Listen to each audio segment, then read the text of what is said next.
Market లో invest చేసి మీ డబ్బులు డబుల్ చేసుకోవాలనుకుంటున్నారా? సుందరరామిరెడ్డి గారి లైవ్ సెమినార్ కి అటెండ్ అవ్వండి.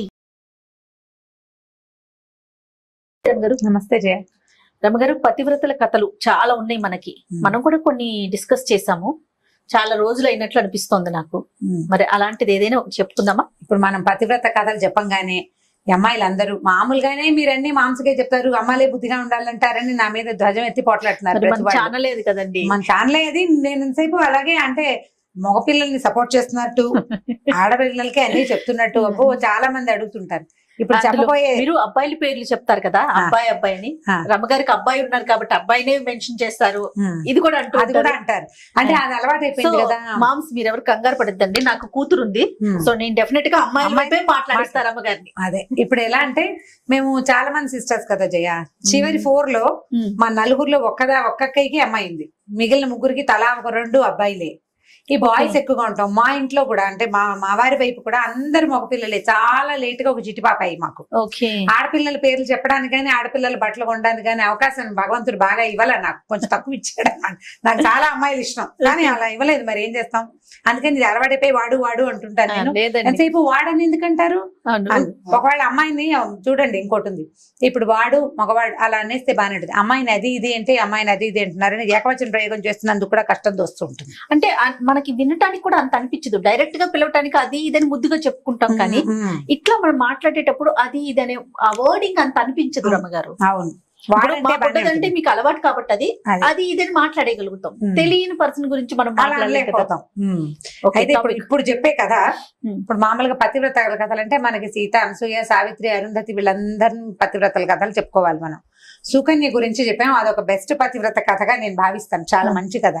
ఇప్పుడు భర్తని వెనకాల వాడు ఎలా ఉన్నా మొగుడుతోటే ఉండాలి అనే భావన ఈ రోజుకి కుదరదు, ఈ రోజుల్లో కుదరదు. అయితే మనకి ఇంట్రెస్టింగ్ పతివ్రతల కథ ఒకటి చెప్తాను నేను.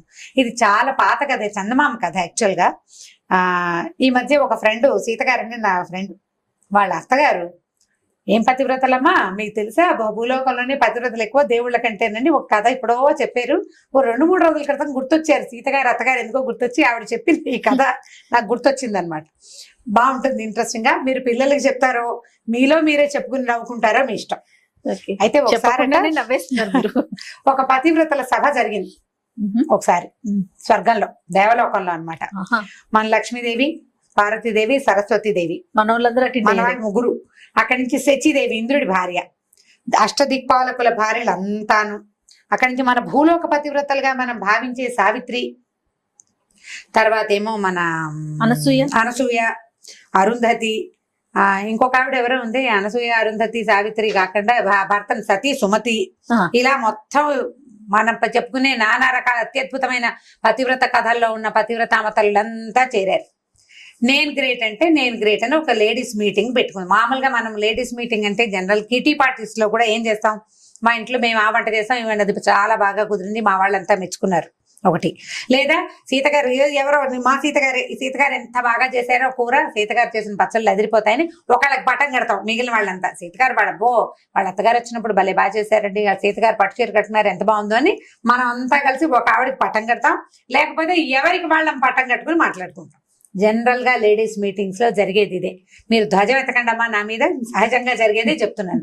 ఎంత మిడిల్ క్లాస్ మొరాలిటీస్ లో ఉండే భాగాలు అనమాట ఇవన్నీ. మన గురించి మనం చెప్పుకుంటాం కదా.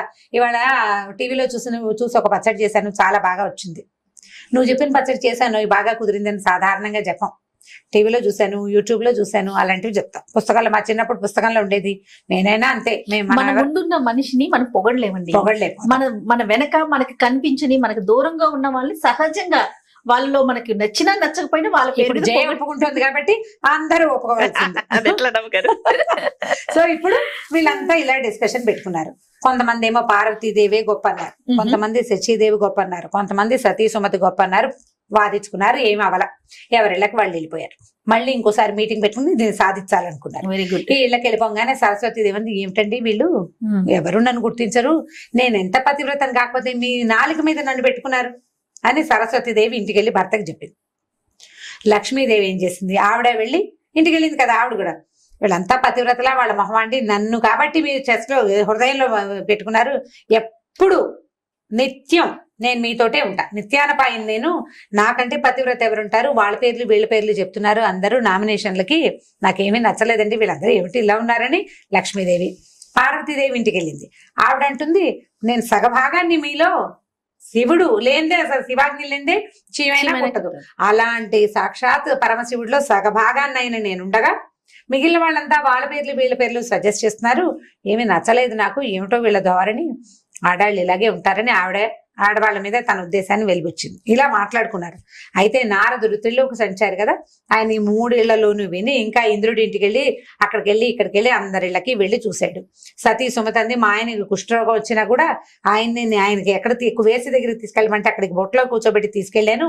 ఆయన అన్నం తింటుంటే ఆయన వేలు ఊడి కంచంలో పడిపోతే ఆ అన్నాన్ని అసహించుకోకుండా తిన్నాను, నాకంటే పతివ్రత ఎవరుంటుంది అంటుంది సుమతి.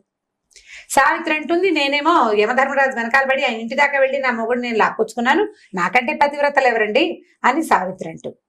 అనసూయమ్మ గారు ఇంకోటి అంటుంది, త్రిమూర్తులు మా ఇంటికి వస్తే నా మానం పోకుండా నేను వాళ్ళని పసిపిల్లలను చేసి నగ్నంగా వడ్డించాను నేను, నాకంటే పతివ్రతలు ఎవరైనా ఉంటారా అని ఆవిడంటుంది. సరే వీళ్ళందరి దగ్గర విని ఆయన ఏం చెప్పాడంటే నెక్స్ట్ మీటింగ్ ఒపీనియన్ తీసుకుని నెక్స్ట్ మీటింగ్ లో వీళ్ళంతా కూడంగానే ఏం చెప్పాడంటే మీరెవ్వరూ కాదమ్మా, మీకంటే అత్యద్భుతమైన పతివ్రత భూలోకంలో ఉంది, భూలోకంలో ఉన్నారు పతివ్రతలు అంటే వాళ్ళు అన్నాడు. అనేసరికి అందరికీ ఆశ్చర్యం, ఏమిటి ఏం భూలోకం, చచ్చిపోతారు వాళ్ళు, 100 ఏళ్ళు అయ్యేసరికి చచ్చిపోతారు, 100 కాకుండా కూడా పోతారు, కొంతమంది పురుట్లో పోతారు, కొంతమంది మధ్యలో పోతారు, హార్ట్ అటాక్లు బ్రెయిన్ అటాక్లు ఎన్ని అటాక్లు ఉన్నాయి, ఎక్కడో చోట పోతారు, వాళ్ళకి అంటే మోర్టాలిటీ ఉంది, అంటే మృత్యు ఉంది వాళ్ళకి, ఇమ్మోర్టల్స్ కాదు వాళ్ళు, అంటే శాశ్వతత్వం లేదు. వాళ్ళ ప్రత్యేకత ఏమిటంటే మీకు తెలీదు, భూలోకంలో బ్రహ్మాండమైన పతివ్రతలు ఉన్నారు, నాకు తెలిసిన ఒక ఆవిడ పేరు చెప్తాను కావాలంటే కనుక్కోండి అన్నాడు. కనుక్కోమని ఫ్రమ్ అడ్రస్ చెప్పాడు, ఫలానా అడ్రస్ లో ఒక ఆవిడ ఉంటుంది, ఆవిడ బ్రహ్మాండమైన పతివ్రత అని. వీళ్ళంతా ఆశ్చర్యపోయారు, ఇదేమిటి ఇన్నేసి చేసాము, ఇవన్నీ పోయినాయా, భూలోకంలో ఉన్న అదేవతో చిన్న పిల్ల ఉంటుంది, అదే అసలు దానికి ఏమొచ్చు, దానికి ఏం తెలుసు పతివ్రత్యం గురించి, కనుక్కోవాల్సిందే అనుకున్నారు. ఈ గుంపంతా పడి వెళ్తే ఆవిడ బెదిరిపోతుందేమో, అందుకని ఏమనుకున్నారు, అందరూ కలిసి ఒక రిప్రజెంటేటివ్ ని పంపించాలనుకున్నారు. వీళ్ళందరిలోకి పెద్ద ముత్తైదువు, ముగ్గురమ్మలకి మూలపుటమైన పార్వతీదేవిని పట్టుకున్నారమ్మా, తమరెళ్ళి కనుక్కురండి ఏమిటి ఆవిడకున్న ప్రత్యేకత. నారదుడు నారదుడే చెప్పాడంటే ఏదో ఉందన్నమాట. సరే ఆవిడ సరే కనుక్కుంటాను, మీరందరూ స్థిమితంగా ఉండండి అని చెప్పింది. మర్నాడు వీడు చక్కగా ప్రాతకాల వ్యవహారాలన్నీ చూసుకుని ఆవిడ పెట్టాల్సిన భోజనాలు అవి ఉంటాయి, అన్నపూర్ణాదేవి కదా, పెట్టేసి వెళ్ళింది. వెళ్ళేసరికల్లా కొద్దిగా ఆవిడ వెళ్ళేసరికి చీకటి పడిపోయింది. వ్యవహారాలన్నీ తెముల్చుకుని వెళ్ళేసరికి తలుపు కొట్టింది. అదొక పూరి గుడిసె, చిన్న ఇల్లు, పూరని మరీ బుజ్జిది కాదు, మామూలు తాటాకులు ఇల్లు. తలుపు కొట్టేసరికి ఎవరో అమ్మాయి లోపల నుంచి పలికింది. ఎవరమ్మా, ఎవరండి అంది. నేనమ్మా పార్వతీదేవిని తలుపు తీయమంది. అనేసరికల్లా ఏమండి, అయ్యో మా ఆయన ఇంట్లో లేడండి, ఎవరైనా వస్తే తలుపు తీయొద్దన్నాడు, పార్వతమ్మే వచ్చిందని అడిగి తలుపు తీయనా అని అడగడానికి అనుజ్ఞ తీసుకోవడానికి ఏమో మా ఆయన ఇంట్లో లేడు, అమ్మ మీరు పని చేస్తారా, రేపు పొద్దున్నే రండి, ఈ రాత్రికి మా ఆయన ఇంటికి వచ్చాక పార్వతీదేవి వచ్చింది తలుపు తీయమంటావా అని అడుగుతాను, ఆయన తీయమంటే రేపు పొద్దున్న తీస్తానమ్మా, ఏమి అనుకోకుండా ఇంటికి వెళ్ళిపోవా నువ్వు అంది. పార్వతీదేవి ఏమిటి నేను వస్తేట మొగుడిని అడగాల వసిని అనుకుని, సరేలే ఏమిటో వీళ్ళ భూలోక నియమాలు మనకు తెలియదని ఆవిడ వెళ్ళిపోతే ఈవిడేం చేసింది, ఈ అమ్మాయి భర్తను అడిగింది, రేపు పార్వతీదేవి వచ్చింది సాయంకాలం తలుపు తీయమంటావా, రేపు పొద్దున వస్తానందంటే ఆ తీయి పార్వతీదేవిని తీసుకొచ్చి లోపల కూర్చోబెట్టి మంచినీళ్ళు అవి ఇవి మంచి మాట్లాడమని చెప్పాడు భర్త. దేవతని ఆవిడ దేవత పైనుంచి వచ్చిందని తెలుసు, పార్వతీదేవి భర్త తలుపు తీయద్దన్నాడు, ఎవరైనా వస్తే తలుపు తీయద్దన్నాడు, అందుకని తీయలేదు. మర్నాడు పొద్దున పార్వతీదేవి బయలుదేరేసరికి ముందు ఈ కాలంలో వీళ్ళంతా మాట్లాడుకోవడం విన్నాడు కదా వినాయకుడు. విని ఆయన ఏమన్నాడు అంటే అమ్మ నేను వస్తానే, ఆవిడెవరో చూస్తానన్నాడు. సరే ఈవిడేం చేసింది, పిల్లాడే కదా అని చెప్పి వినాయకుడిని వెంబడి పెట్టుకొచ్చి బయట నుంచి తలుపు కొట్టింది. తలుపు కొడితే ఈ ఆవిడ తలుపు దగ్గరకు వచ్చి అమ్మ ఎవరమ్మా అంటే, నేనమ్మా పార్వతీదేవిని, నేను మా అబ్బాయి వచ్చామనగా, మీ అబ్బాయి వచ్చాడా, అయ్యో మీరు ఒకరే వస్తారనుకుని మా ఆయన్ని అడిగానమ్మా, ఇప్పుడు మీ అబ్బాయి కూడా వస్తే తలుపు తీయమంటాడో తీయద్దంటాడో తెలియదమ్మా, మీరేమనుకోకండి, రేపు మళ్ళీ రండి, మా ఆయన అడగకుండా తలుపు తీయలేనమ్మా అనేసరికి ఏం చెయ్యాలో తెలియదు. నేను భారతీదేవిని, నేను వినాయకుడిని తెచ్చాను, తలుపు తీయటలేదు, దీని పాతివ్రత్యం మండిపోను అనుకుని ఆవిడ ఏం చేసింది, వీళ్ళని తీసుకుని వెళ్ళిపోయింది వెనక్కి. మూడో రోజు పొద్దున మళ్ళీ బయలుదేరేసరికి ఇప్పుడు ఆవిడ రిప్రజెంటేటివ్, అంటే మన దేవతలందరి దగ్గర నుంచి వస్తోంది. కనుక్కోవాలి విషయం, కనుక్కుని చెప్పకపోతే వాళ్ళు ఒప్పుకోరు, మరి మిగిలిన వాళ్ళంతా అడుగుతారు కదా. అది కూడా రాదా నీకు అనరు. సరే కుమారస్వామి వస్తానని సరదా పడ్డాడు, కానీ బాబు నిన్న వాడిని తీసుకెళ్ళినందుకే పోయిందిరా ప్రోగ్రాము, నువ్వు రాబోక నాయన నువ్వు ఇక్కడే ఉండు, నేను వెళ్ళొస్తాను అని ఈవిడ బయలుదేరి వెళ్ళింది. ఒక్కతే వెళ్ళి మరి ఏం చేస్తుంది, ఆవిడ ఒప్పుకోలేదు కదా. మూడో రోజు వెళ్ళంగానే ఈ అమ్మాయి తలుపు తీసింది. ఆవిడ అమ్మాయి ఏం కాదు, ఒక 30-32 ఏళ్ల స్త్రీ, ప్రౌఢ. అక్కడి నుంచి అమ్మ నీ పేరు ఏమిటంటే, నా పేరు గౌరమ్మ. మామూలుగా ఊళ్ళల్లో గౌరి పేరుని గవిరి, గైరమ్మ అలా పిలుస్తారు. గౌరమ్మ, గవరయ్య పేర్లు కూడా ఉంటాయి. నా ఫేవరెట్ పేరు గౌరి. నాకు అమ్మాయి పుడితే నేను ఆ పేరు పెట్టుకునేది, నాకు ఎంతో ఇష్టం. అయితే ఈ గౌరమ్మ నీ పేరు. ఏం చేస్తావమ్మా నువ్వు? ఏం చేస్తావు? నేనేం చేయనండి, మా ఆయనకి మాకు బరువులు ఎత్తే కూలివాడు, కూలి పని చేస్తాడు మా ఆయన. మాకు చిన్న చెలక ఉందంటే చిన్న పొలం ఉంది, పొలం పని అది చేసుకుంటాము అంది. ఇల్లు చూస్తే ఇల్లు చక్కగా శుభ్రంగా ఉంది, చిన్న పాక, చాలా శుభ్రంగా ఉంది. భారతీదేవి 4 పక్కల చూసింది, ఇల్లు చక్కగా ఉంది, శుభ్రంగా ఉంది, ఉన్నంతలో కుదురుగా మట్టసంగా ఉంది, ఇల్లు బాగుంది. సరే బుద్ధిమంతురాల్లాగా కనపడుతుంది అమ్మాయి, భర్త మాట బాగా వింటుంది. చూస్తుంటే 4-5 ఏర్పాట్లు కనపడ్డాయి. ఏమిటి, ఓ చోట చిన్న మంచం వేసి చక్కగా దాని మీద మెత్తటి బొంత ఒకటి పరిచింది. అక్కడి నుంచి లోపలికి రాగానే ఒక ముక్కాలు పీట ఒకటి ఉంది, ఓ పీట వేసింది, ఓ పీట, ఓ మంచం. అక్కడి నుంచి రెండో పక్కన పెనమేమో పొయ్యి వెలిగించి దాని మీద పెనము, పక్కన అట్ల పిండి గిన్నె కనపడ్డాయి. పక్కన ఇంకో కుండ, అక్కడి నుంచి పళ్ళెము సామాన్లు కనపడ్డాయి. ఇంకా ఒక మూలకి చిలక్కొయ్యి ఉంది, చిలక్కొయ్యికి ఒక తాడు వేలాడుతుంది అనమాట. ఒక చిన్న చెర్నాకోల్ లాంటి సాధనము ఉన్నాయి. ఈ సామాన్లన్నీ చూసి అమ్మ ఇవేంటి, ఇవన్నీ ఉన్నాయి మీ ఇంట్లో అని అడిగింది. అడిగితే మా ఆయన చాలా పని చేసి వస్తాడు కదండి అమ్మగారు, ఆయన పని చేసి వచ్చాక అలసిపోయి వచ్చి కూర్చుంటానంటాడో పడుకుంటానంటాడో. కూర్చుంటే కూర్చోడానికి ముక్కాలు పెట్టేసి ఉంచుతానండి, ఒకవేళ పడుకుంటానన్నాడు అనుకోండి, బొంతేసి పక్క రెడీగా ఉంటే పడుకుంటాడు కదా రాగానే. కాస్త బాగుంది. మరి కుండ ఉంది, ఇప్పుడు కుండ అంటే అది అన్నపు కుండ అని తెలుస్తుంది, మళ్ళీ అట్లపైన ఎందుకు పెట్టేవని. కాదమ్మా, ఒకవేళ అన్నం తింటానన్నాడు అనుకోండి, సాయంకాలం అయిపోతుంది కదా, అన్నం తింటానంటే తర్వాణి కుండలో అన్నం ఉంది, అన్నం పెడతా. ఒకవేళ కాదు వేడివేడిగా అట్లు పోసుకుని తిందాం అన్నాడు అనుకోండి, అప్పటికప్పుడు పప్పు రుబ్బితే అప్పటికప్పుడు పొయ్యి వెలిగిస్తానంటే ఆలస్యం అయిపోదు, మా ఆయన కోపం రాదు. అందుకని మా ఆయన వచ్చే టైంకి పెనం వెలిగించి రెడీగా పెట్టుకుంటానండి. బాగానే ఉంది.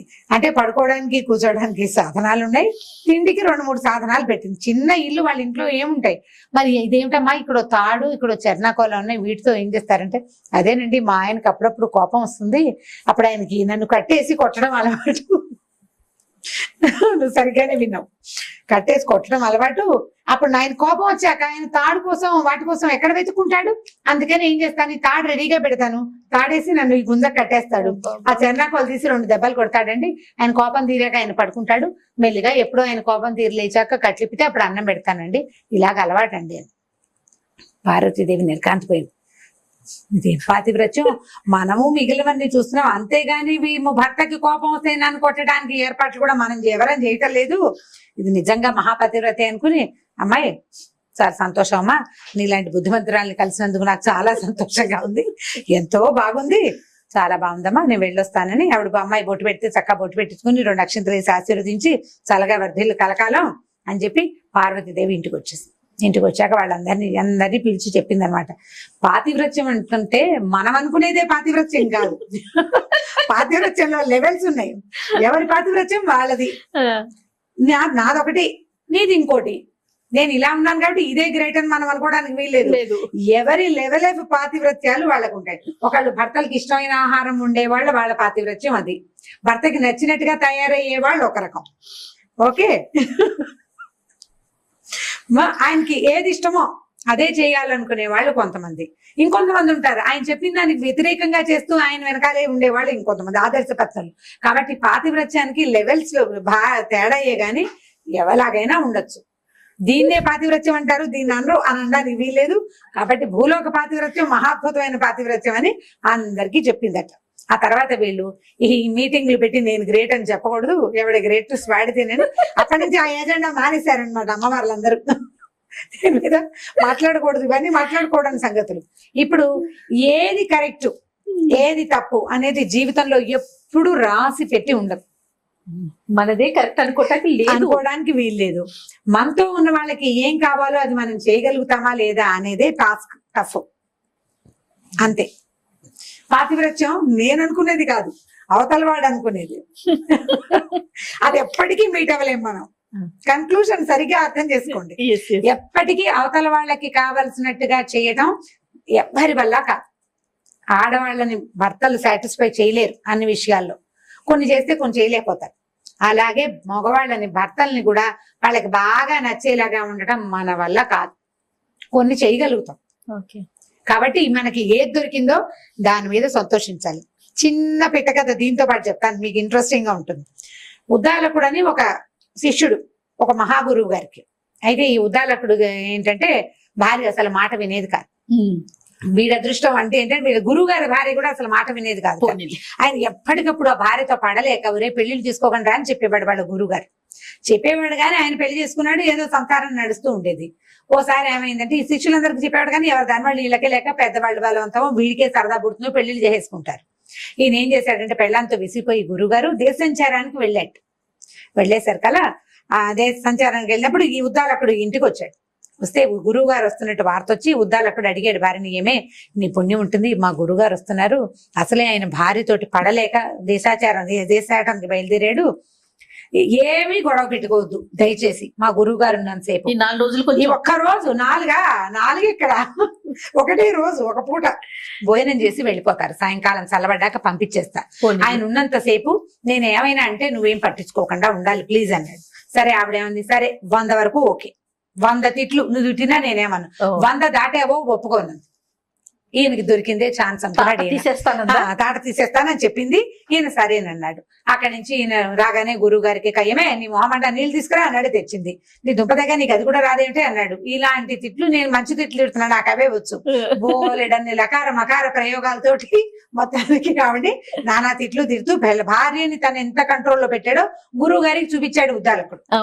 ఒక్క రోజులో ఒక్క పూటలో పొద్దునే వచ్చారు, పొద్దునేదో కాలకృత్యాలు తీసుకున్నారు, నదికి వెళ్ళారు, కాళ్ళు కడుక్కున్నారు, ఇంకేదో చేశారు, భోజనాన్ని కూర్చుంటే అది తేవే నీ మొహమండ అన్నాడు, ఇది తీసుకురావే నీ మొహమండ అన్నాడు. అది కూడా రాదా, మీ అమ్మా నాన్న ఎలా పెంచారే అన్నాడు. ఈయన పాపం సంవత్సరాల తరబడి తిట్టదలుచుకున్న తిట్లన్నీ లోపల దాచుకున్నవన్నీ మొత్తానికి వెలుగులాగా బయటికి తెచ్చేసాడు. అయిపోయింది. సరే ఆవిడ పులుసు వడ్డించడానికి రాచిప్ప పట్టుకొచ్చింది. రాచిప్ప కాదు కొండే తెచ్చింది, పులుసు కుండ తెచ్చింది. చివరికి ఆవిడ ఈయన తిడతానని చెప్పాడు కదా, పొద్దు నుంచి ఆవిడ ఒక 100 చింతపిక్కలు లెక్క పెట్టి ఒక కుండలో పోసుకుంది. ఏం చేస్తోంది, ఒక్కోటి తీసి పక్కన పెడుతోంది. తిట్టినప్పుడల్లా ఒక గింజ తీసి బయట మంచి ఇంటెలిజెంట్. వేగా ఏమైంది, ఈ కుండ ఖాళీ అయింది, ఈ చింతపిక్కల గిన్నె ఖాళీ అయిపోయింది. అప్పుడే ఆవిడ పులుసు గిన్నె పుచ్చుకొని వచ్చింది. గిన్నె పుచ్చుకు రాగానే పులుసు అప్పట్లో ఉంది మట్టి కుండలతో వంట చేసుకునేవాళ్ళు. కుండ పగిలిపోతే కొత్త కుండ కొనుక్కోవటమే. ఈ కుండ భాండం పట్టుకొచ్చింది. పట్టుకొచ్చేసరికి ఈయన అన్నాడు, కుక్కమోహన్ దానా పులుసు వడ్డించు అన్నాడు. అనగానే ఆవిడ ఏం చేసింది, ధాడ్మని ఈ పులుసు గిన్నె ఎత్తి నెత్తి మీద కొట్టింది. మొగుడు 100 దాటిపోయింది, నేను చెప్పాను నీకు 100 అయిపోయిందండి. అనగానే గురువు గారు నిర్ఘాంతపోయాడు. ఉద్దాలకుడి పైన అయ్యేపోయింది. ఉద్దన పని చేసేది ఉద్దాలకుడికి వెళ్ళాం అనమాట. ఆవిడ పేరే అది. అక్కడి నుంచి కొట్టేశారు కదా. గురువుగారు లేదు, భోజనం లేదు, ఎట్లా కొట్లా ఉన్నది ఏదో తిన్నారు. ఆయన చావుదేవుడు బతుకు దేవుడా అని గబగబా బయటకు వచ్చేసాడు. ఎట్లా కొట్లా ఆ భోజనం కాస్త ఫినిష్ చేసుకుని వచ్చాక, వరి నేను ఇంటికి వెళ్ళిపోతాను అన్నాడు. అదేంటి గురుగారు దేశాటనికి వెళ్తానన్నారు, ఏదో నా భార్యతో పడలేకపోయినా ఇలా జరిగిందండి, 100 తిట్లు అన్నాను, ఉద్రేకం ఉంచుకోలేక తిట్టానండి అన్నాడు. అనేసరికల్లా ఆయన అన్నాడు, ఇంకెందుకురా దేశాటన, మీ అమ్మగారు చాలా మంచిదిరా, ఇక్కడికి వచ్చాక నాకు అర్థమైంది ఆవిడకి ఎంత కోపం వచ్చినా కుండ పగల కొట్టేది కానీ ఒక్కనాడు నన్ను ఎత్తిన కొట్టలేదురా, మానవరాలు బంగారు తల్లిరా.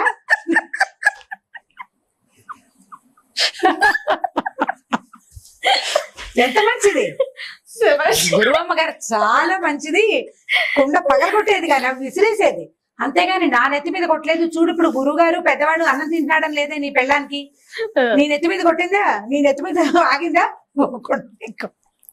కుండ పెంకు నాకు తగిలింది, సగం పులుసు నా మీద పడింది, అన్నం అధ్వానం అయిపోయింది.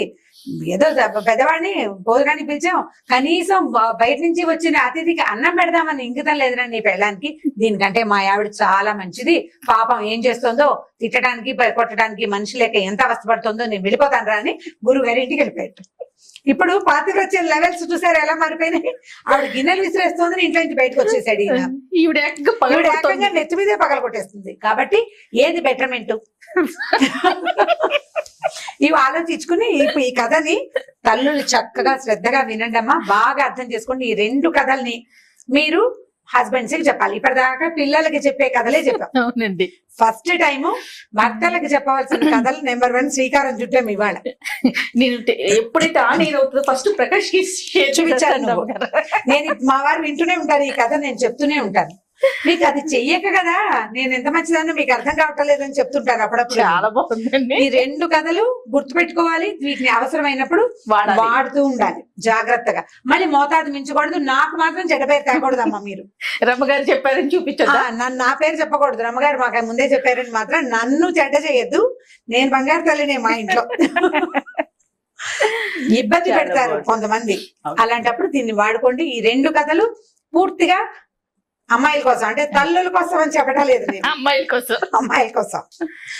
ఓకే, సూపర్ రమ్మగారు, చాలా బాగుంది. ఇంకొక స్టోరీతో మళ్ళీ కలుద్దాం తప్పకుండా.